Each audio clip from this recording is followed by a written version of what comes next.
don't know, is on Bloom Street. It's just behind Betty Johnson Hall.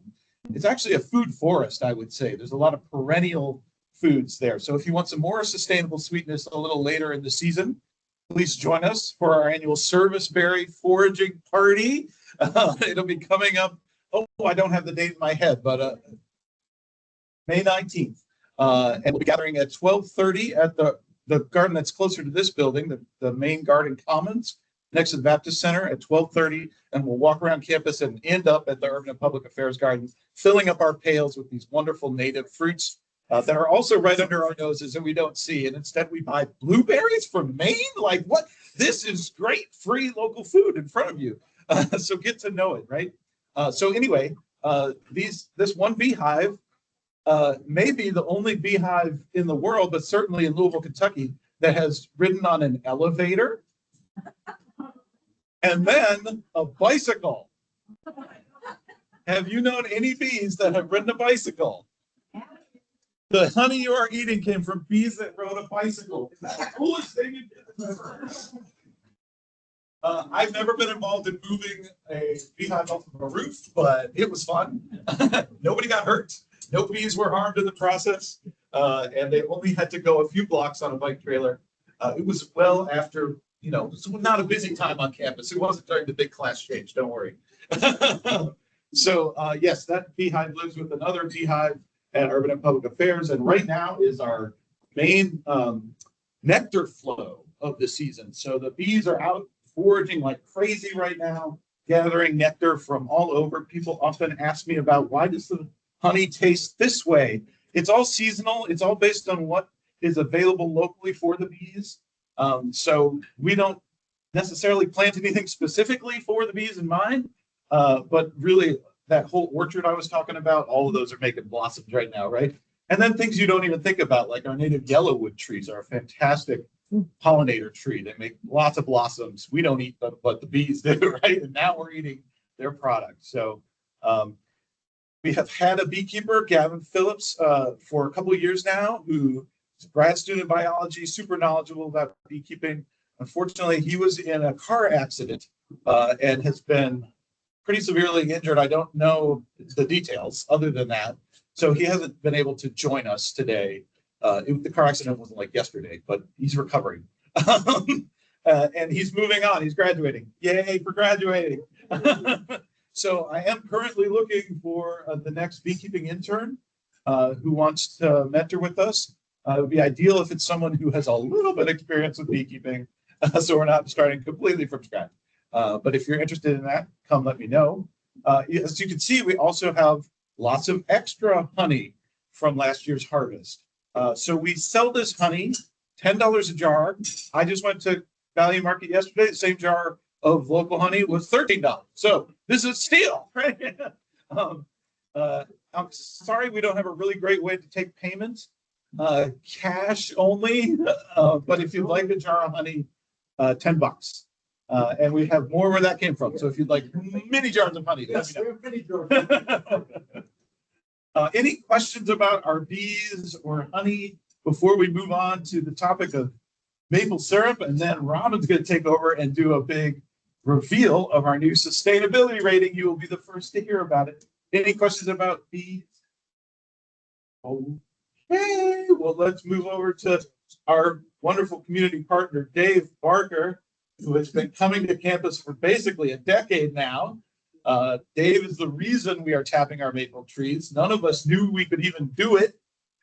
Dave has an awesome sugar shack at his house, which he'll tell you about, where he evaporates the sap that he collects from campus and his neighborhood to make the syrup that you're enjoying. So Dave, take it away. Tell us a little bit about maple tapping.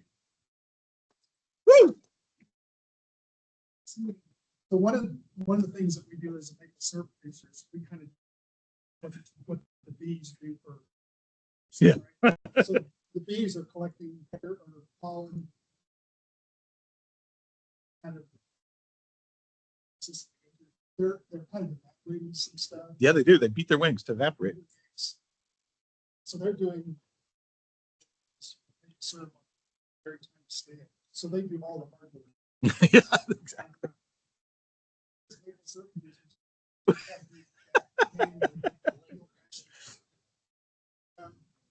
So, If you want to stand on this side, it might be easier.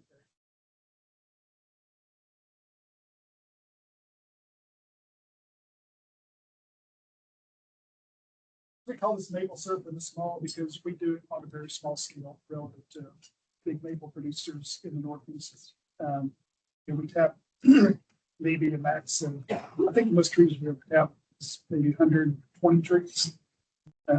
So we're generally between 80 and 120 trees, something like that. So a lot of the trees we tap are close to our house in Linden. That is next to Shelby campus, the campus over there, University of UofL has student campus over there.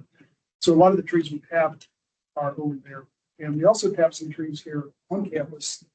And this is where we involve some of the students to help us tap.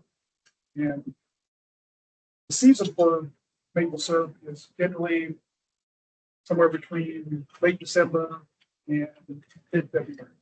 So this year we tapped trees at Shelby campus on, I think, the 12th. Oh, really? 15. So let me just run. I have like a general presentation slide show that just talks about maple syrup in general, and then I have a few specific slides for this year, our season this year. So we started making maple syrup around 2016. What really got us motivated was we used to go to the Indiana Maple Syrup Festival in Salem. I'm sure a lot of you have heard about it. It's this big full-blown festival they have for 2 weekends every year. It's like the last weekend of February, first weekend in March. And we should take our kids there, and it was just a blast. And we just really enjoyed the whole process and just kind of got fascinated by it. So when we first started going, we lived in a different house. We didn't really have trees that were suitable for tapping. And when we moved to our house that we're in now, which is close to the campus, we had a few trees in our yard. And I got the idea that maybe we could tap those trees and make our own syrup. So it kind of blossomed from there. We started looking around, we saw these trees over on the campus, and like, maybe we could have access to those trees. And we got in contact with Justin and kind of worked over a couple year period to get access to tap those. And I think maybe the first year we only tapped trees down here on the main campus, and then the following year that's when we started tapping Shelby campus. So just as a general overview of maple syrup, so maple trees really only grow in the northeast of the United States, or at least the majority of maple trees are in. This is like the general area that they grow, but really the production of syrup is pretty limited geographically, and it's really because of the weather. So this is where all the maple syrup in the world is made. It's only in the States and a big part of Canada. So Canada actually makes 8% of what's maple syrup. Vermont makes like the most in the U.S. and I'm not sure what the other breakdown is for the other states. But as you can see, in Kentucky, we're kind of at the far southern range of where you can make syrup. Like I said, it's all weather dependent. You got to have the right weather cycle to make syrup. It's to collect sap to make syrup. So you need days. It's really kind of a narrow time of year where the temperature during the day is above freezing, and at night it's below freezing. That creates sap bloom on the trees. So this is a breakdown of syrup production in the United States. As you can see, Kentucky's not even on here. Yeah. It's probably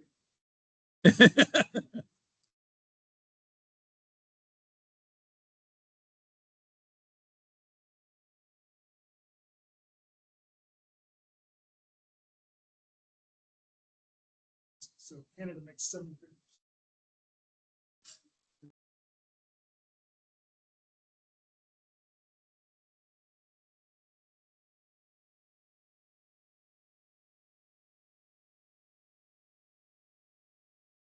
Most people aren't producing syrup, so they survey of who's like just people. So real maple syrup, 27%, and Jemima, 25%. Corn syrup. On cabin syrup. So one thing you will notice, if you ever buy like store syrup, like Jemima, or not store bought maple syrup, it's pancake syrup, it's very thick. But that's only because it's, has like thickeners in it to make it super thick. And I think that's one reason a lot of people say they prefer that kind of syrup because it's so thick. And then they try real maple syrup and it seems kind of runny. Mm. And I think that's kind of one reason. So we think the Eastern Woodland Indians were the first people to harvest the same.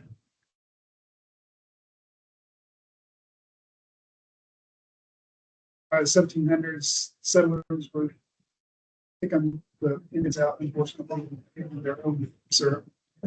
So the Native Americans, when they did make maple products, they made sugar because it was easier to transport and to keep, and you have to bottle it. So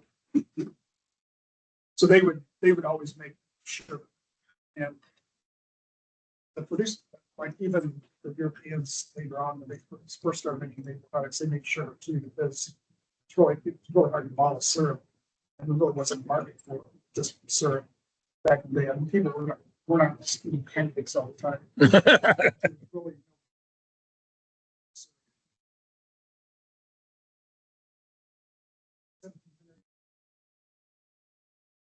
sugar is slave produced point, which probably still happens.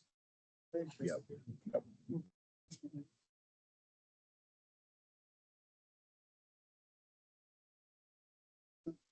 Kind of around the time of the Civil War, is when commercial scale production took place. So one thing that some people don't realize is what comes out of the tree when you tap a tree is maple sap. It's not maple sugar. It's sap is very watery. It's just maybe 2 to 3% sugar. So it comes out of the tree. It's very thin, slightly sweet liquid, which then you have to boil down to make sugar syrup. Takes about this much, about a gallon of sap to make this little finger syrup.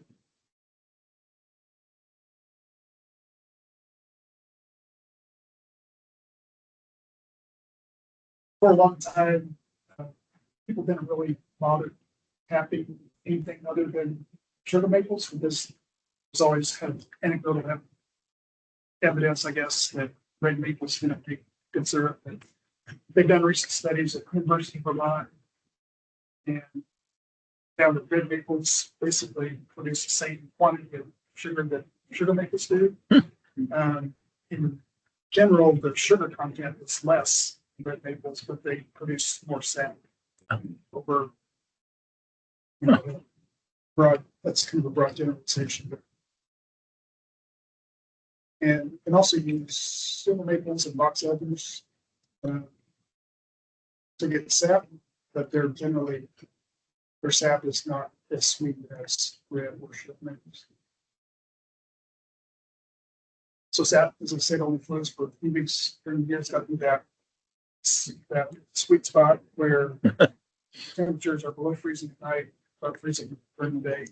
And this part of the country, that it's generally late December through mid-February.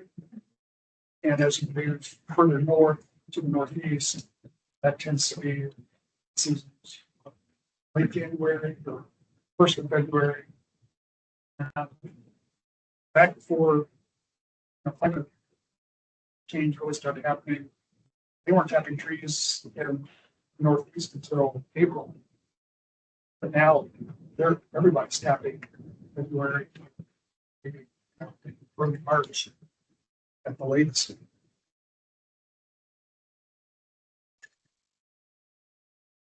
So the freeze thaw fall cycle creates a pressure differential inside the tree. So at night, the tree kind of freezes a little bit, creates a vacuum inside the tree. And then as the tree trunk warms up all of it, creates pressure that produces that flow. So one thing that you'll find like the farm, you cap the trees, and you're like, once the sap will start flowing, and you're looking for that cold night, and it's got to be pretty cold, like really freezing cold, like 20s, like upper 20s. Can't just be like 31, 32 degrees. It's got to be really cold. Also set. But so there's kind of a timer. Once you tap the tree, there's only a limited amount of time for the sap to flow. Because you wound the tree, and immediately the tree is trying to heal that wound in the tree, and so it'll start bombarding the hole with things to stop the bleeding, basically. And so the tap is going in viable for 4 to 6 weeks at most.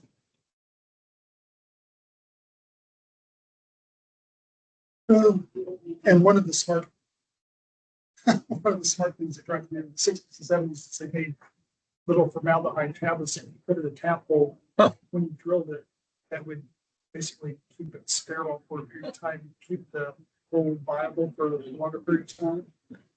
And we actually used these when I was growing up. Wow. You could still buy these tablets and we used them. Explains a lot.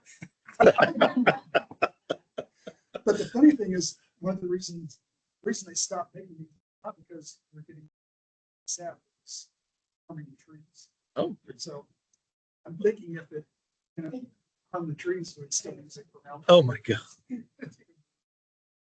Not everybody. See something.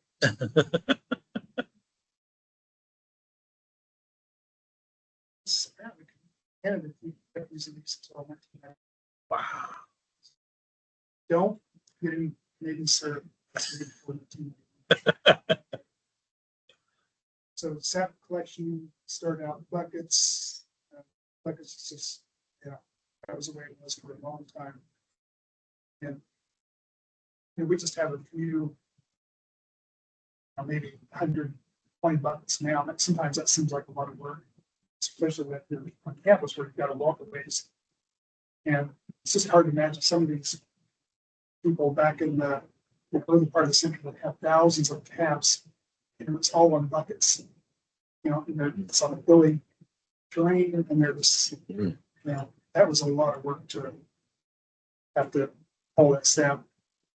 And there's still some people that have tap counts in thousands that are using buckets. It seems like